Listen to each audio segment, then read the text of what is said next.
Consider this part of the video the appetizer before you take a bite of the main course. Here's my reason for making this video. If you didn't already know, my name is Ray, and my online nickname is Mr. Freshelmania. I'm what you would call an advocate for Myspace.com. Even though I'm not employed by them, nor am I being paid to say these things, I make it my voluntary mission to try to do everything in my power to persuade people to put MySpace back in their lives again, by telling you the ways it has greatly affected my life. The video you are about to watch will hopefully take you on an emotional roller coaster. It includes entertaining parts that will make you laugh, things I say that might surprise you, and moments where I call out the people that give the most overused excuses on their opinions of MySpace, which are really just assumptions about a website that they've barely even visited. I want to make it clear that even though I have used one of the most historic speeches in history and rewritten it to tell you an updated version of what I feel is an unfair judgment being given to my favorite website, I did not produce this video to disrespect the legacy of Dr. Martin Luther King Jr., his family, or his millions of supporters worldwide. The fact that I went to this extent to tell you all how I feel about MySpace should prove to you how much this subject means to me. Do I think MySpace is the perfect website? Absolutely not. It's way far from perfect. In my opinion, I wish they'd put more of a focus on its everyday users like myself and improving the performance of the website on both desktop and mobile devices, rather than just promoting some independent music artist. But I'm not going to leave and abandon MySpace altogether just for that one reason or for any other reason. I just hope that after you view this video, you will realize that someone out there is still active on MySpace and he's never giving up on his quest to change how the rest of the US and eventually the world sees it.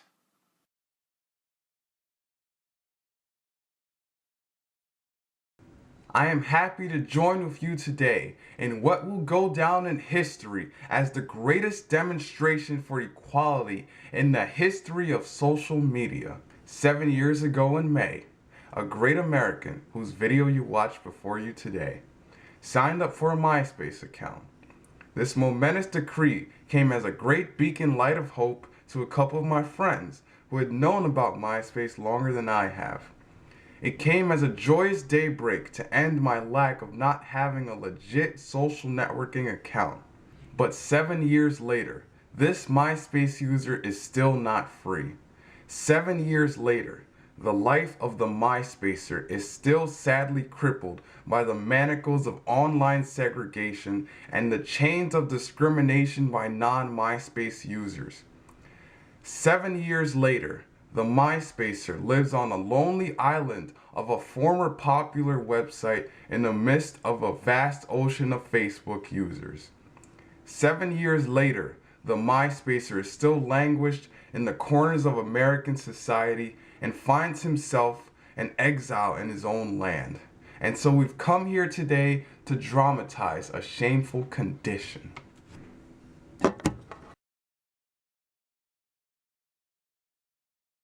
In a sense, we've come here to social media to express ourselves. When the architects of our republic wrote the magnificent words of the privacy policy and the terms of use agreement, they were signing a promissory note to which every social media using American was to fall heir. This note was a promise that all men, yes, MySpace users as well as other social media users, would be guaranteed the unalienable rights of life, liberty, and the pursuit of switching around your top 8 on your friends list. It is obvious today that America has defaulted on this promissory note insofar as her users of MySpace are concerned. Instead of honoring this sacred obligation, America has given the MySpace users a bad check. A check that has come back marked, "Who still uses MySpace?"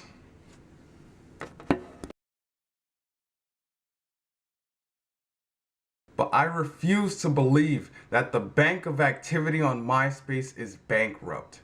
I refuse to believe that there are insufficient funds in the great vaults of opportunity on the internet. And so we've come to cash this check. A check that will give us upon demand the riches of freedom and the security of justice for all social networking users. We have also come to this hallowed video to remind America of the fierce urgency of now. This is no time to engage in the luxury of liking Shakira's Facebook page or inviting your friends to play Farmville. Now is the time to make real the way you felt about MySpace in the mid-2000s. Now is the time to rise from the dark and desolate valley of the segregation of social networks to the sunlit path of MySpace justice. Now is the time to lift our nation from the critical and negative opinions of MySpace to the solid rock of equality between your desired choice of social media and MySpace. Now is the time to make justice a reality for all of Chris the Wolf and Tom from MySpace's visionaries.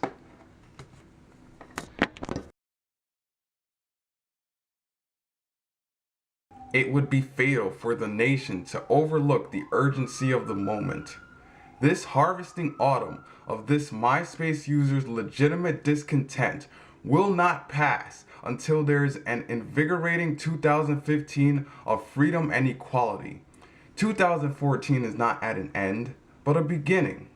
And those who hope that this MySpace user needs to blow off steam and will now be content will have a rude awakening if this nation returns to ridicule MySpace as usual.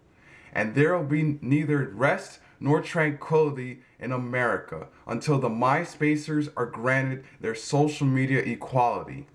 The whirlwinds of revolt will continue to shake the foundations of the internet until the bright day of MySpace justice emerges.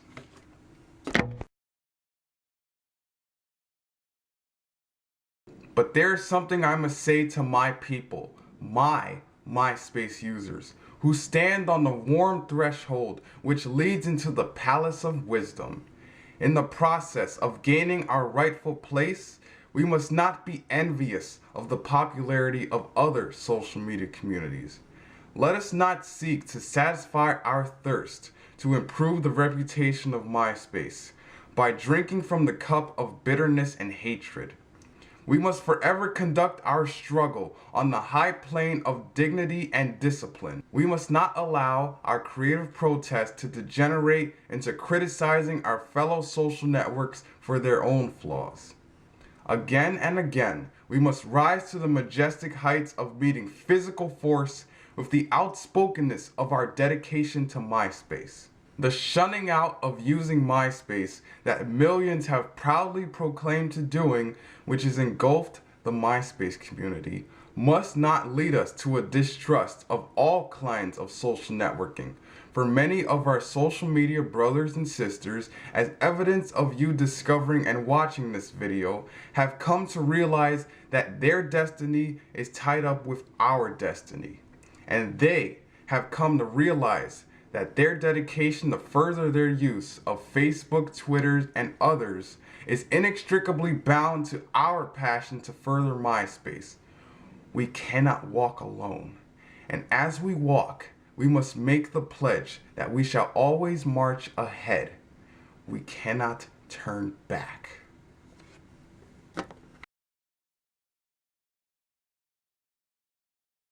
There are those who are asking the devotees of social media equality, why won't you leave MySpace and join the 21st century? As a 7-year MySpace veteran, I can never be satisfied as long as my favorite website is the victim of the criticism from the average internet user to the most influential one.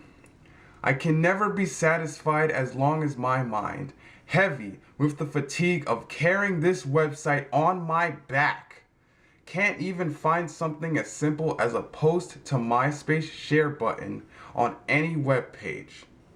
I cannot be satisfied as long as the basic mobility of a MySpace user goes from 18.6 million unique visitors in July 2013 to 45.39 million unique visitors in July of 2014, while other social media platforms have more than quadrupled that number.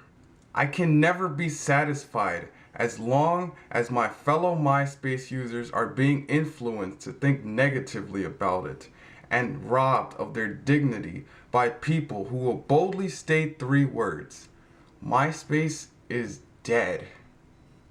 I cannot be satisfied as long as a Myspace user in Mississippi is embarrassed to go around telling people that he or she still uses MySpace, and the former Myspace user in New York City who believes that the new MySpace that debuted last summer is nothing more than a failed comeback.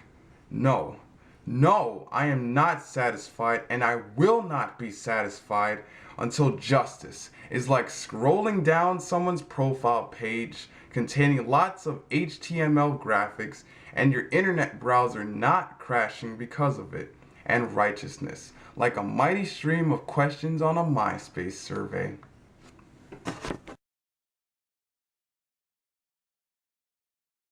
I am not unmindful that some of you have come here out of great trials and tribulations from the use of your own preferred social networks.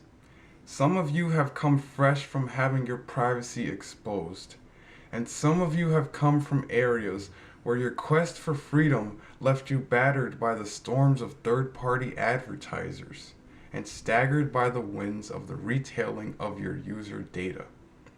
You have been the veterans of this form of online communication, continuing to network with the faith that once you log into that social media website, you've earned your redemption of all the things that you believe MySpace has done you wrong.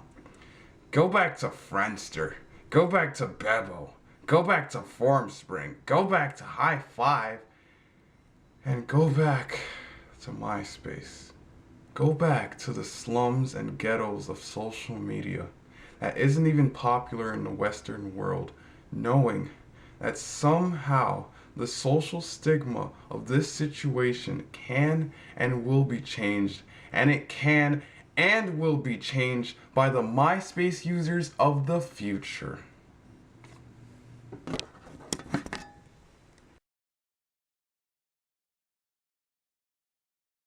Let us not wallow in the valley of despair, I say to you today, my MySpace friends.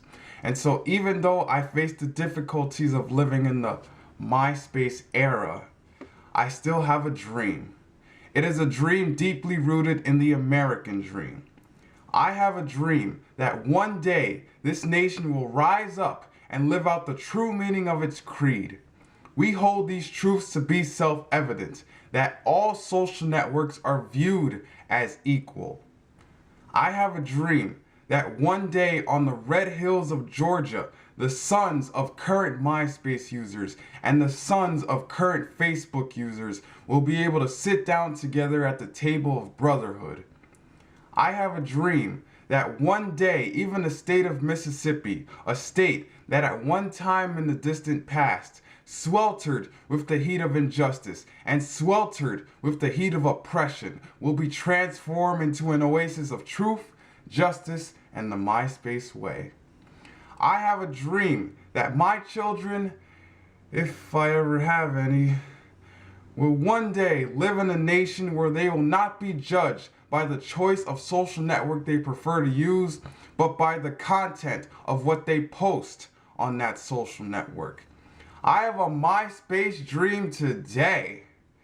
I have a dream that one day down in Alabama with its social media users, with its governor Robert J. Bentley having his lips dripping with the words of ever mindful and turbulent past. One day right there in Alabama, boys over the age of 13 and girls over the age of 13 on MySpace will be able to join hands with boys over the age of 13 and girls over the age of 13 on Instagram as sisters and brothers that take selfies in the most unique yet awkward places. I have a MySpace dream today. I have a dream that one day every vision for positivity shall be exalted, and every mountain of negativity shall be made low.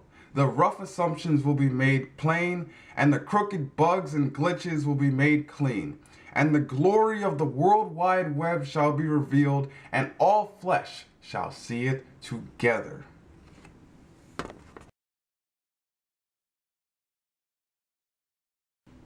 This is my hope and this is my faith. Every single time I've logged back into my Myspace account for the last 7 years. With this faith, I will be able to hew out of the mountain of despair a stone of hope. With this faith, I will be able to transform the jangling discords of our nation addicted to social media into a beautiful symphony of brotherhood.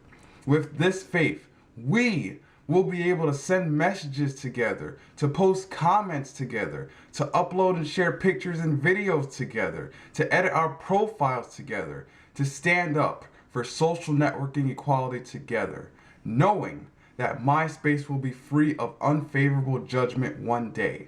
And this will be the day. This will be the day when all of Tom Anderson, Tim Vanderhook, Chris DeWolf, and Chris Vanderhook's MySpace users will be able to sing out with new meaning, myspace.com, 'tis of thee, sweet land of liberty, of thee I sing. Land where millions of people left and moved on to Facebook, land of the MySpacers' pride. From every mountainside, let freedom ring. And if MySpace is to be an elite social network within social media, this must become true. And so let freedom ring from all of the Candy Crush invites on Facebook. Hashtag let, hashtag freedom, hashtag ring, hashtag from, hashtag the, hashtag hashtags, hashtag on, hashtag Twitter. Let freedom ring from the people that upload screenshots of screenshots to Instagram. Let freedom ring from the shmoney dance and RKO out of nowhere 6-second videos on Vine. Let freedom ring from the parodies of the I'm not gay no more, I am delivered videos on YouTube. But not only that, let freedom ring from every ignored question asked on Reddit. Let freedom ring from the entire staff at LO who could quite possibly be as anti-Facebook as I am. From every location that's ever been posted to Foursquare, let freedom ring. And when this happens, and when we allow freedom ring, when we let it ring from every mobile app and every blog, from every article and every advertisement, we will be able to speed up that day when all MySpace users, black men and white men, Jews and Gentiles, Protestants and Catholics, will be able to log in to any developer platform from MySpace credentials using web application programming interface and sing in the words of Dutch Mantel.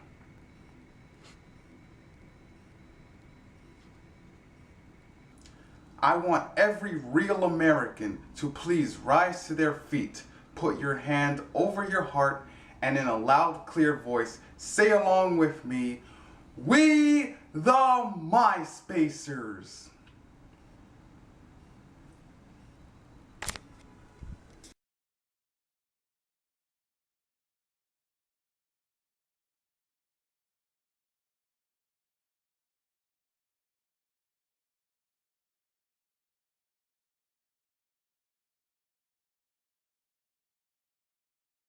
We've been asking that question all night. Is there a table in Dixie Carter's future? And they're answering that question.